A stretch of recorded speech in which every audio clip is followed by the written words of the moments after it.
Welcome back to the Dr. Supercoach YouTube. You're on with Pig. We're nearly through the bye rounds. Hallelujah. One more week of best 18 and then we find out who has been swimming with no trunks on, to quote Xavier Ellis. Shout out if you get that reference. And I'm excited to announce that my captaincy videos now come with a detailed article every Thursday on the Code Sports website. If you enjoy my content, be sure to check it out for even more insights. Thank you for your support. Hopefully you come out of the byes next week with a full team. So let's recap last week for captaincies. There were some monster scores in round 14.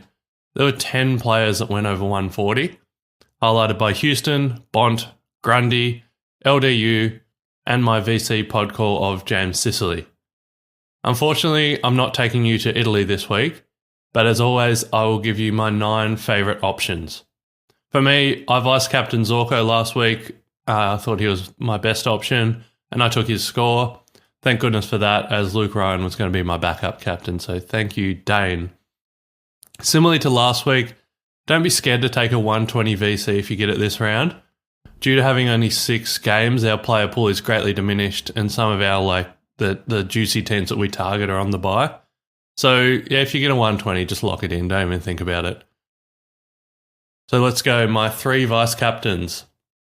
Number 3 is Nick Newman. We have a new man in the captaincy video. Nick Newman. Prior to his last game, Newman had a 5-round average of 118, buoyed by scores of 148 and 147. Those are against opponents that give up big scores to defenders.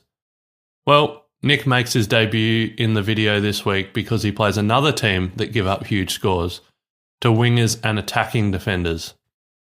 If Nick can push up the ground and impact between the 50-metre arcs against Geelong, he should score well.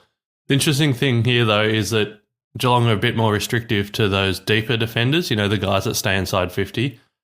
So if he does stay within his own 50-metre arc, he won't score well. That's kind of what I'm thinking. But that's the beauty of a VC. You can take the punt on someone that has shown 140-plus upside twice in the last 6 weeks. To illustrate my point, players like Goulden scored 157, Baker 104, Himmelberg 100, Blanders 127, Burton 101. They've all scored well above their season average, playing as that attacking defender type against Geelong. Will it be Nick Newman that plays that kind of pushing up the ground, kicking inside 50 kind of attacking defender role? If he does do that, I think he's a really good VC. It's hard to predict. It might be someone like Sard, potentially, but Nick Newman does get around the ground a lot, so I think he could be a really, really nice VC. I'll actually be vice-captaining him in one of my draft leagues, so I'm pretty confident. Number 2 vice-captain is Sam Walsh. What a frustrating Supercoach game right now that Sam is playing. He's getting a lot of possessions, but he's doing it with bad efficiency. He's getting a lot of tackles, but he's only averaging a bit over 2 marks per game. So lots of good, lots of bad. If he finally combines it all together, the world is his oyster. He's got the potential to have one of the best Supercoach games, out of anyone if he put it all together. It just hasn't happened yet. Can it happen this week? Against the easiest midfield in the league, I think it's worth vice-captaining him to find out. Geelong have been the easiest matchup for inside midfielders all season, which is actually quite impressive considering we now have played 14 rounds. We've got a really big sample size and they just keep giving up points.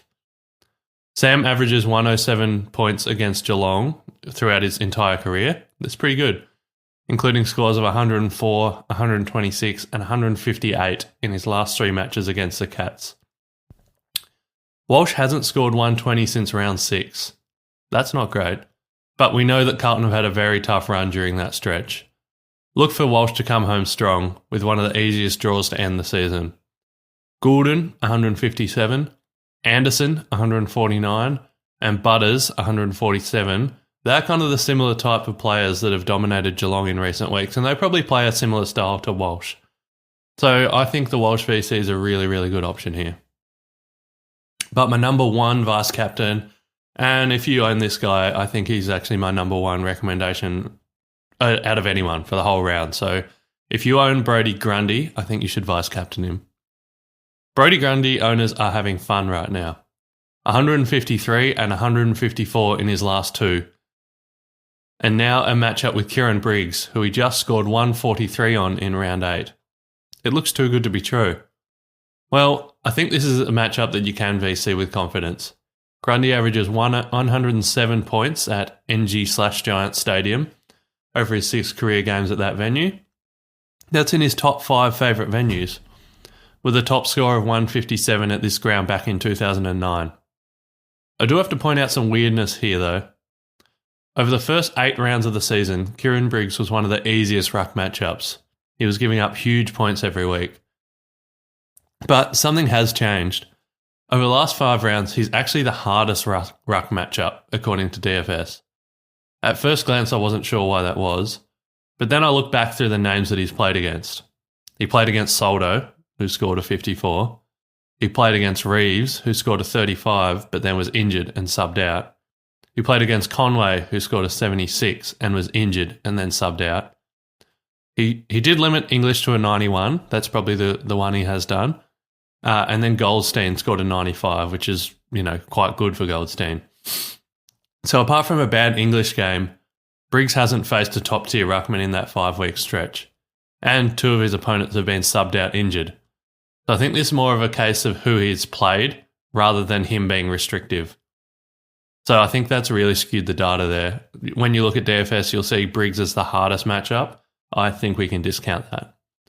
With that in mind, I think Brodie Grundy takes him to the cleaners and has another big 130-plus score again this week. So Brodie Grundy owners, just don't even think about it. Put the vice-captain on him. He's probably my most confident pick of the week. Then we go to my pod vice-captain. Last week, I took you to Italy for my pod VC, recommending James Sicily and his 147. That now makes an average of 150 over the last 5 weeks for my pod calls. So Sicily's 147, the week before that, Grundy's 153, then I recommended Holmes's 133, Dawson's 158, and Zorko's 161. So, who is next? Tom De Koning is next.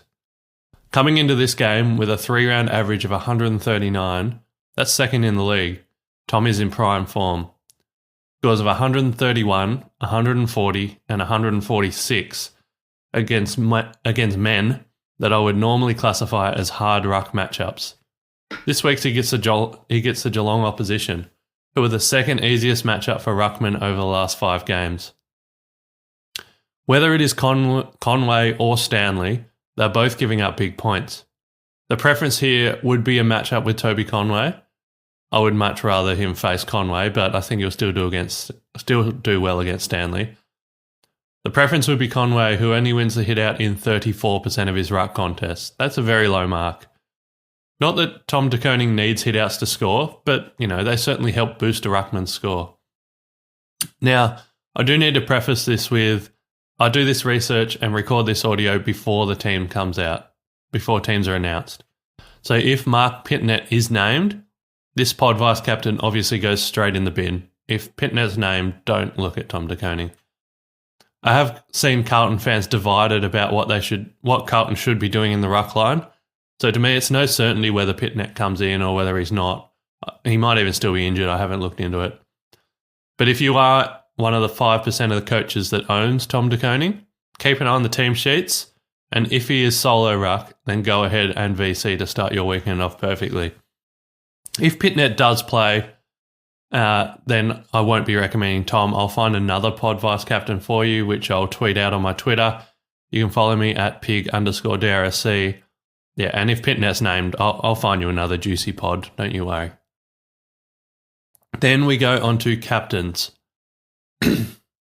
My number 5 captain option is Jordan Ridley. A second debutant for the captain video this year. This week even, a second debutant this week. Jordan Ridley, a 3-round average of 127 since returning from injury, with scores of 162, 111 and 122. Now, the 162 was against the easiest possible matchup, but the 111 and the 112 show a nice floor against tough opponents. This week, Jordan plays against West Coast, who over the last 5 games are the easiest matchup for opposition wingers and attacking defenders. Strangely, they're a really tough matchup for designated kickers and general defenders. So what that means is, I guess similar to my explanation of Nick Newman earlier, if Ridley is the one pushing high up the ground, operating between the 50-metre arcs and kicking it inside 50, then he should have an absolute field day. Often Mason Redmond plays that role, so it might be worth waiting to see if he is playing or not. But Jordan Ridley has shown that he can still have a really solid captaincy score even if in tough matchups. Like if he had that 111 that he had a few weeks ago against a tough matchup, you wouldn't be devastated. It wouldn't be amazing, but it's not the end of the world. So Jordan, like I said, if he's it remains to be seen if Ridley, Martin or Redmond will kind of play that attacking defender pushing up the ground this week, but I'm putting it here for your consideration. Zach Fisher scored 120, Mason Wood scored 140, Jordan Dawson scored 158. You know, they've shown that there are some big scores available for those loose roaming type players against the Eagles. So I don't know if Ridley's going to play that role, but if he does, I think he'll score really well. A number 4 option is Max Gawn. Max is back from his bye. Thank goodness. It was a tough week without the highest averaging Supercoach player this year. Max returns to play a team that he has had great success against in the past, averaging 109 from his 11 career games against North Melbourne. However, there are some flags in this one. His last 3 scores against the Kangaroos are 130, 80 and 89. Not ideal reading. And combine this with the fact that Tristan Cherry is the 3rd hardest matchup for Ruckman over the last 5 games, this does give me some hesitancy. It's not enough hesitancy to steer clear. This is Max Gawn after all. The positive thing here is the venue. I've flagged it in plenty of videos this year, but Max Gawn is averaging 139 points per game at the MCG this season. So, a bad matchup at a good venue for the best player in the game. I think it all spits out to a solid, safe, 115 to 135, maybe in that range. Not a big spike that I'd want to use the VC on, but a really safe fallback captain if our VC fails. Then we go to number 3 option, which is Harry Sheezel. I think Melbourne could be in a bit of trouble on the run home. The Demons are already the 3rd easiest matchup for inside midfielders, and they're now missing Christian Petrarca. I wouldn't be surprised if the Demons become a team for us to target in our captain matchups. In fact, I'm going to target them twice this week. First with Harry Sheezel, averaging 121 in his last 4 games, 3 of which came against tough matchups.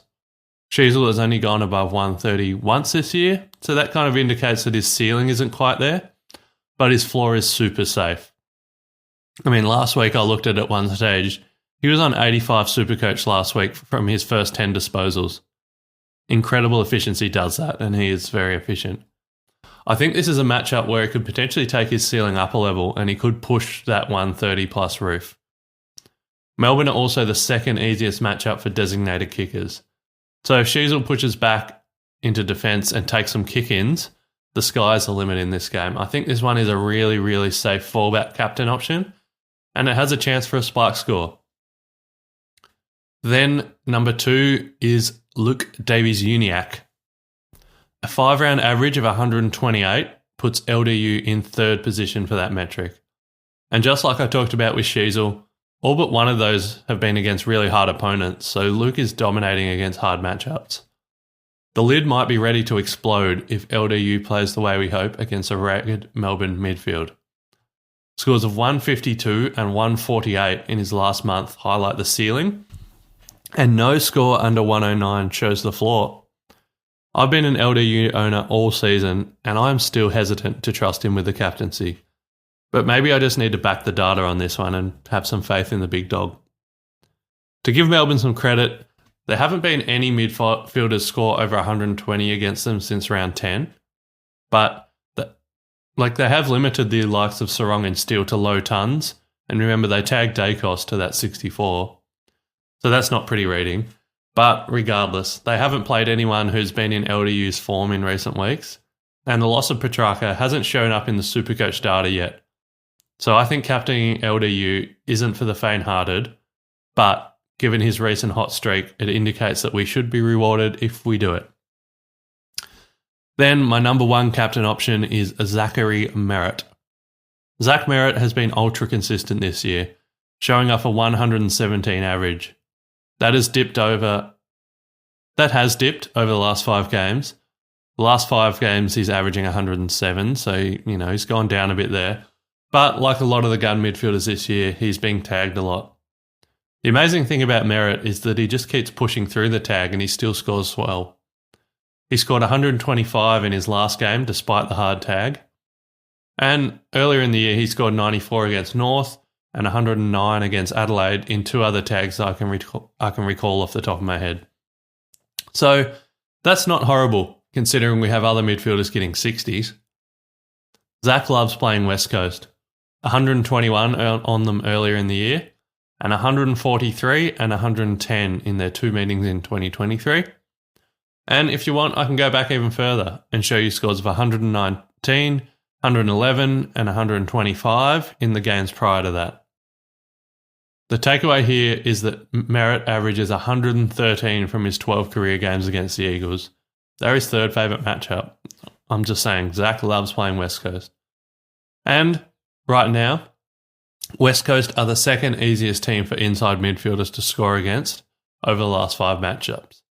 This captain choice should be a slam dunk. I think this is a really safe 120 to 140 to close out your weekend if your VC doesn't pan out. So to wrap that all up, I only own one of these 9 guys, so, I'm in a bit of limbo about what I do because I wish I had more of these guys, but I've got one, and that being LDU. And do I even trust LDU? I think I will. I think I'm going to, at this stage, teams aren't out. I don't know exactly what's going on, but I think I will vice captain LDU. Hope he has one of his really nice spike scores. If it doesn't work, I might fall back on maybe a Caleb Sarong and just hope he can get a 120. If you owned Tom de Koning and Pitnet's not playing, I love that option. But my number one option this week is Brodie Grundy. I think all owners should be absolutely going in that direction. I think he destroys Kieran Briggs. So that's my recommendations for the week. Hope you have a really, really good week. I hope your captains dominate. I'm really looking forward to next week when all the players are back, all the teams are back, and we can really target anyone we want. So let's get through this bye week. Hope you have a good week. Don't forget to follow me on Twitter at pig_DRSC. And please subscribe and turn your notifications on for this YouTube if you don't already.